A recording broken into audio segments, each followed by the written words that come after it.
Germany, where World War II evolved, Hitler despised the Jews. Jews and other nationalities were assigned to concentration camps where they were deprived of their freedoms. Nobody thought that while our men were fighting in Europe, something similar would happen back home in the land of the free and the home of the brave. God bless America, land that I love. Stand beside her and guide her through the night with the light from above. From the mountains to the prairies to the ocean. In the 1850s, Japanese citizens immigrated to the United States. Although the victims of discrimination, they shared the American values of hard work, thrift, and family. Japanese Americans pursued the American dream for years until December 7, 1941, when the nation of Japan attacked Pearl Harbor. Amid the confusion and hysteria following the attack, rumors soon spread about Japanese Americans spying and aiding the attacking pilots. The Japanese Americans knew little about Japan and its cultures, and they sought to prove to their neighbors that they would not turn their backs on what they considered their home. The public seemed to view things differently. In California, anti-Japanese feeling reached its peak. Landlords began evicting their Japanese tenants. Wholesalers stopped supplying Japanese merchants, and dairies would not deliver milk to Japanese customers. Did America overreact? I don't think that during a time of national crisis that there is a want of justification for almost anything, because when people get into a mindset like that and they get very fearful, even the existing legal and constitutional and emotional constraints sometimes break down. To protect themselves, many Japanese Americans disposed of possessions that might have anything to do with their Japanese ancestry, for fear that the government would search their homes. The Fourth Amendment states the right of people to be secure in their persons, houses, papers, and effects. It protects them against unreasonable searches and seizures without probable cause. On February 19, 1942, President Franklin Roosevelt issued Executive Order No. 9066. This gave General John L. DeWitt the authority to expel citizens from their homes without regard for their citizenship and ignoring the Fifth Amendment, which states that no person shall be deprived of life, liberty, or property without due process of law. As a consequence, innocent children, the elderly, and others that could not possibly be a threat to national security were arbitrarily included. Main streets sported "No Japs Wanted" signs, and armed men patrolled highways to turn back Japanese families. Public sentiment ran so high against the Japanese that the government felt it had no choice but to plan for large, guarded camps with little or no contact with the surrounding population. Executive orders instructed each family head to report to the Civil Control Center, where they got instructions on evacuation and tags for identification. On evacuation day, during May of 1942, families were allowed to take only their bedding, toilet articles, and whatever else could be carried by an individual or family.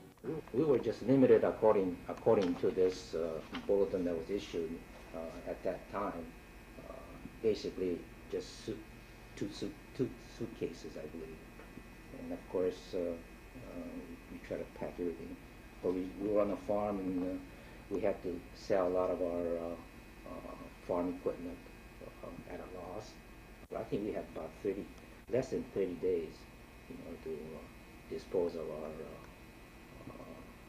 our affairs and cut it off to the so-called internment camps. They not only lost their belongings, but treasured memories as well. By June 7, 1942, a strip of land running the length of the west coast and extending into southern Arizona was evacuated. 120,000 Japanese Americans, two-thirds of whom were American citizens, were herded into camps. Their names were replaced with numbers. They were kept behind barbed wire, and soldiers guarded them with bayonets affixed to their rifles. We couldn't figure out what was happening. We were so young. You'd go a certain distance, and you'd think, oh, gee, there's something pretty. And you couldn't go any further because barbed wire fence. With the guard towers, the soldiers and their weapons. Was supposed to be protecting us, but the guns were pointed inwards. Yeah. Why were guns turned inward toward loyal American citizens?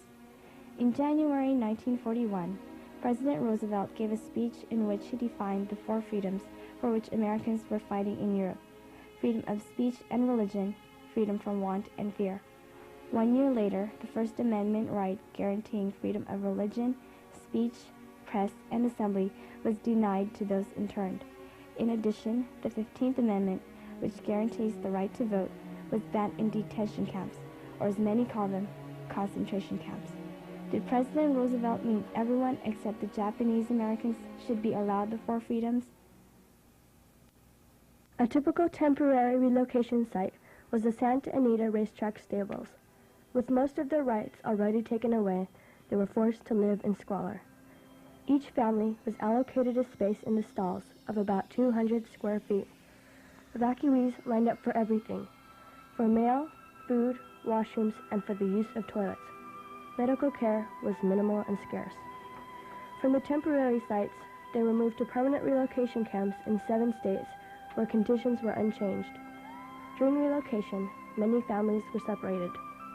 Despite these circumstances, the Japanese Americans were still determined to convince America of their loyalty to the United States. Japanese American men and women volunteered to help the country that had imprisoned their families. In all, more than 33,000 Nisei served in the American Army, becoming one of the most decorated units of World War II. Nisei women volunteered for the WACs as Army nurses and for the Red Cross. On December 18, 1944, the United States Supreme Court ruled that loyal citizens cannot be held in detention camps against their will. By March 20th, 1946, all relocation camps were closed and the Japanese Americans were free to go. But free to go where? And when it was time to come back home, we didn't really have any place to go anymore. And they put us on a train. We came back to the little town that we had come from in California. $5, a sick mother, a new baby brother. And we didn't really know what to do, and they just kind of turned us loose in Los Angeles, and some kind people helped us find the bus to the little town. And we got ready, and we had to walk the 5 miles to the old lady and landlord that helped us before. We were so lost. I don't think I'll ever forget that feeling. It's very strange. But it didn't just end there. It went on for quite a few years. In fact, it's carried over to our adult lives. Certain things make you want to cry. Some people can't understand why we feel the way we do. And we're Americans, and they took away our liberty. For the Japanese Americans, World War II was an era of mistakes and unfounded accusations. The internment of the Japanese was one of the darker chapters in America's history. History has repeatedly proven that a constitution is not a document that automatically guarantees its promises. It is a concept that requires constant vigilance against forces that intentionally or not try to abolish its intent.